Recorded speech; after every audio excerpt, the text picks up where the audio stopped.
오늘 말씀은 마태복음 6장 16절에서 34절까지 말씀입니다.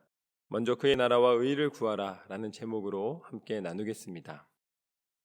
하나님은 우리가 하나님 앞에 온전한 모습으로 나오기를 원하십니다. 그래서 16절에 말씀하시기를 금식할 때에 너희는 외식하는 자와 같이 슬픈 기색을 보이지 말라. 그들은 금식하는 것을 사람에게 보이려고 얼굴을 흉하게 하느니라. 내가 진실로 너희에게 이르노니 그들은 자기 상을 이미 받았느니라. 하나님께서는 하나님의 사람이 하나님의 일을 행할 때에 그에 합당하게 행하기를 원하십니다. 그런데 그에 합당하다는 것은 수준이 높고 실력이 좋아야 된다라는 말씀이 아니라 오늘 말씀에서 하나님을 기쁘시게 드리는 일에 내 마음이 있어야 된다라는 것이죠.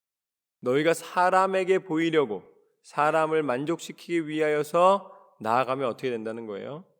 사람의 만족은 끝이 없습니다.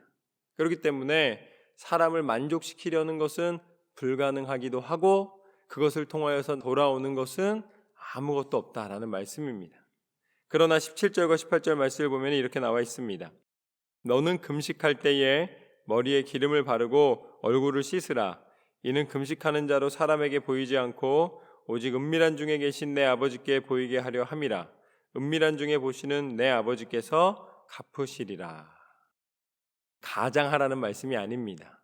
하나님은 너희가 하나님 앞에 기도할 때에 사람에게 동정을 얻거나 사람에게 만족을 구하지 말고 은밀한 중에도 여전히 보시고 인도하시는 하나님을 따르라고 말씀하십니다.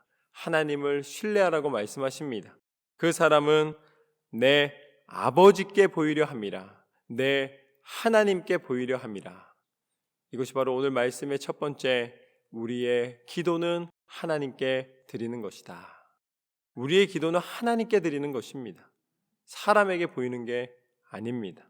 그렇기 때문에 우리는 하나님 앞에 매 순간마다 예배하는 마음으로, 기도하는 마음으로, 말씀대로 순종하는 마음으로 살아야 할 줄로 믿습니다. 하나님은 그것을 기뻐하시고 보신다. 그것뿐만 아니라 18절 마지막에 뭐라고 나와 있냐면 갚으시리라 라고 말씀해 주셨어요. 사람에게 보이지 않고 하나님께 드린 기도는 하나님이 응답하시리라 말씀하셨습니다. 우리는 응답받는 기도를 통하여 하나님 앞에 하나님만이 나의 구주 되심을, 나의 모든 주관자가 되심을 인정해 드리기를 소망합니다. 사람에게 보이지 않고 하나님께 보이는 것은 무엇이냐? 19절과 20절 말씀을 보면 너희를 위하여 보물을 땅에 쌓아두지 말라. 거기는 좀과 동록이 해하며 도둑이 구멍을 뚫고 도둑질하느니라. 오직 너희를 위하여 보물을 하늘에 쌓아두라.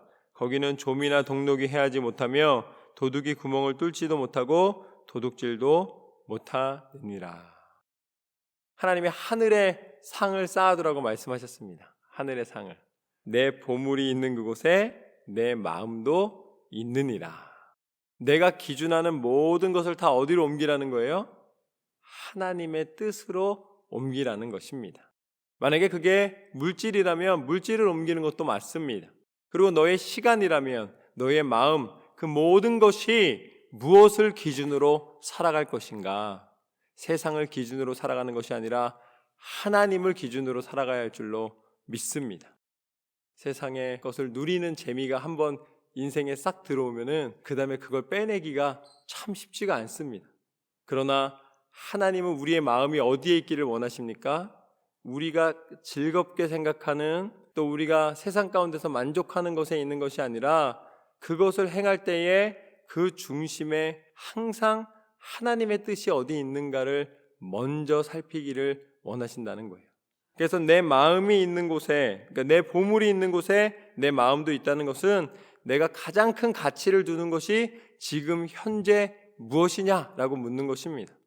내가 지금 합격하는 게 목표냐, 집을 사는 게 목표냐, 내가 돈을 모으는 게 목표냐, 내가 성공하는 게 목표냐, 너의 목표가 무엇이냐는 거예요. 그런데 하나님은 먼저 세상에 있는 것이 목표가 아니라 하나님 앞에 영광 돌려드리는 것을, 하나님의 나라의 임하는 그 은혜를 하나님 앞에 감사하는 것을 먼저 목표로 두는 것이, 그것이 세상의 모든 것에 하나님이 주신 축복의 의미를 갖게 된다라고 말씀해 주십니다. 너희 보물이 있는 곳에 너희 마음도 있다. 우리의 마음이 하나님 앞에 있어야 될 줄로 믿습니다. 어떤 것을 하든지 하나님 앞에 있어야 되는 거예요. 그래서 갑자기 그 말씀하시자마자 22절에 뭐라고 말씀하시냐면, 눈은 몸의 등불이니 그러므로 내 눈이 성하면 온몸이 밝을 것이요 눈이 나쁘면 온몸이 어두울 것이니 그러므로 내게 있는 빛이 어두우면 그 어두움이 얼마나 더하겠느냐. 이게 무슨 연결이 될까요? 예수님이 분명히 내 보물이 있는 곳에 마음이 있느니라 말씀하신 다음에 갑자기 눈이 밝으면 내 몸도 밝을 것이다 라고 말씀을 하십니다. 그것은 뭐냐면, 새가 날다가 착륙하려면 어디에 착륙합니까? 착륙할 만한 곳에 착륙을 해야 되잖아요. 그런데 눈먼 새는 날을 수는 있는데 착륙은 할 수가 없는 거예요. 공중을 향해서 날을 수는 있잖아요. 공중은 뚫려 있으니까. 그런데 만약에 눈이 안 보이면은 착륙할 곳이 없는 거예요. 그것처럼 우리의 눈이 영적인 분별력을 갖지 못하면 세상의 것과 하나님의 것을 구별하지를 못합니다. 그래서 세상의 것을 통하여서 내 마음을 두고 만족을 누리는 거예요. 그러나 하나님께서 하나님이 허락하여 주신 눈으로 밝게 하시고 보게 하시면 그 다음에 하나님의 뜻을 향하여 걸어갈 수가 있습니다. 눈이 보여야 길을 갈 수가 있고, 눈이 보여야 필요한 물건을 집을 수가 있고, 눈이 보여야지 그 다음 일을 할 수가 있는 거예요. 어둠이 더한다는 것은 더 이상 아무것도 하나님의 일을 구별할 수가 없지 않겠느냐. 그러므로 바로 24절을 보면 연결이 됩니다. 그런 관점에서 보면, 한 사람이 두 주인을 섬기지 못할 것이니 혹 이를 미워하고 저를 사랑하거나 혹 이를 중히 여기고 저를 경히 여김이라. 너희가 하나님과 재물을 겸하여 섬기지 못하느니라. 예수님이 해주신 말씀이에요. 우리는 아니라 그러죠. 우린 중간에 설 수 있습니다. 아주 공정하게 설 수 있고 우리는 분명하게 설 수 있다고 말하지만 예수님이 우리한테 분명히 가르쳐 주셨어요. 두 주인을 섬기지 못하는데 그것의 가장 큰 주체는 재물이다, 돈이다 라고 이야기를 하시는 거예요. 여러분, 돈의 힘이 셉니다. 그러니까 사단이 무엇을 사용해요? 돈을 사용해서 사람을 넘어뜨리는 거예요.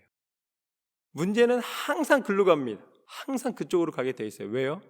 세상과 하나님을, 두 주인을 동시에 섬길 수 없기 때문이에요. 예수님은 우리가 고통 속에, 그리고 또 그 세상의 죄악 가운데 빠지기를 원하지 않으십니다. 그래서 분명히 가르쳐 주고 계신 거예요. 분명히 보라는 것입니다. 그렇다면 너희의 마음이 재물에 있는 이유가 뭐냐? 그것은 바로, 그러므로 내가 너희에게 이르노니 목숨을 위하여 무엇을 먹을까 무엇을 마실까 몸을 위하여 무엇을 입을까 염려하지 말라. 음식보다 중하지 아니하며 몸이 의복보다 중하지 아니하냐.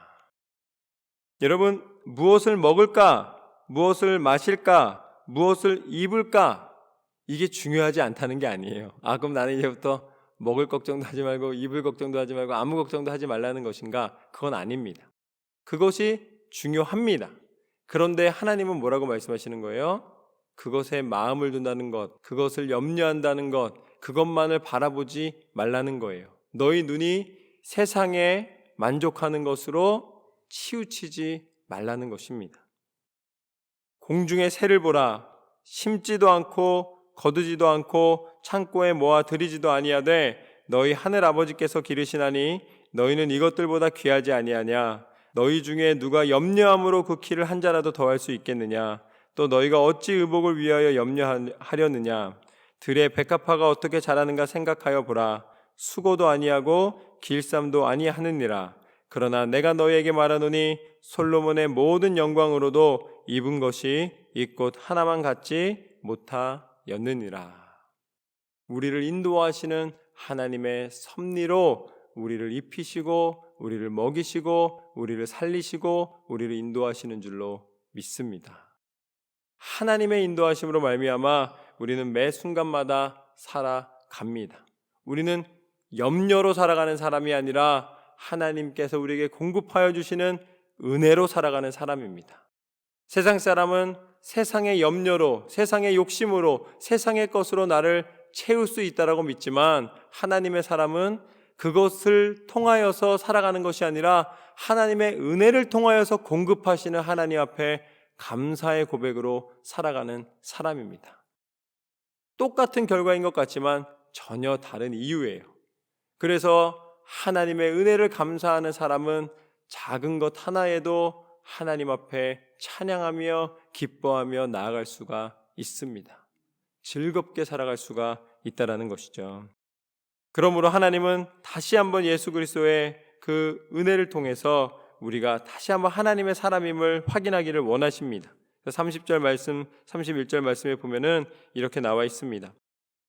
오늘 있다가 내일 아궁이에 던져지는 들풀도 하나님이 이렇게 입히시거든 하물며 너희일까 보냐.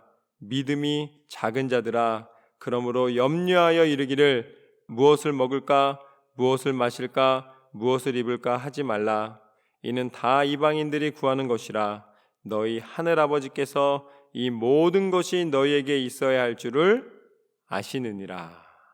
하나님이 아시는 줄로 믿습니다. 아시는 하나님은 그냥 아시고 끝나는 분이 아니라 하나님은 공급하시는 하나님이십니다. 그래서 다 같이 한번 같이 읽겠습니다. 33절 말씀입니다. 시작. 그런즉 너희는 먼저 그의 나라와 그의 의를 구하라. 그리하면 이 모든 것을 너희에게 더하시리라. 아멘. 이 33절 말씀으로 이제 이 모든 것을 다시 한번 결론을 지어 주셨습니다. 먼저 그의 나라와 그의 의를 구하라. 그리하면 이 모든 것을 너희에게 더하시리라.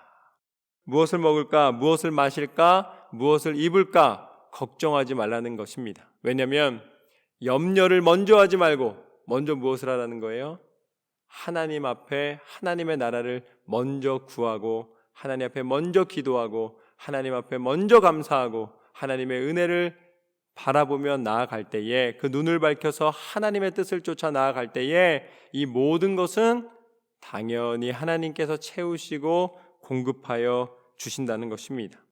그러므로 내일 일을 위하여 염려하지 말라. 내일 일은 내일 염려할 것이요 한날의 괴로움은 그날로 족하니라. 하나님은 날마다 공급해 주시고 날마다 채워 주시고 날마다 인도하여 주시는 하나님이십니다. 우리를 호흡하게 하시고 우리로 그 은혜를 고백하게 하시는 하나님, 그 하나님 앞에 우리는 날마다 승리하며 나아가야 될 줄로 믿습니다. 오늘 예수님께서 우리에게 말씀해 주신 이 말씀대로 우리의 생명이 하나님의 손에 있음을 믿고 염려로 채워지는 인생이 아니라 오직 예수님께서 가르쳐 주신 이 말씀대로 하나님을 바라보며 적은 믿음이 아니라 더 큰 믿음과 큰 사랑과 큰 은혜로 하나님 앞에 승리하시는 저와 여러분의 삶이 되시기를 주님의 이름으로 축원합니다.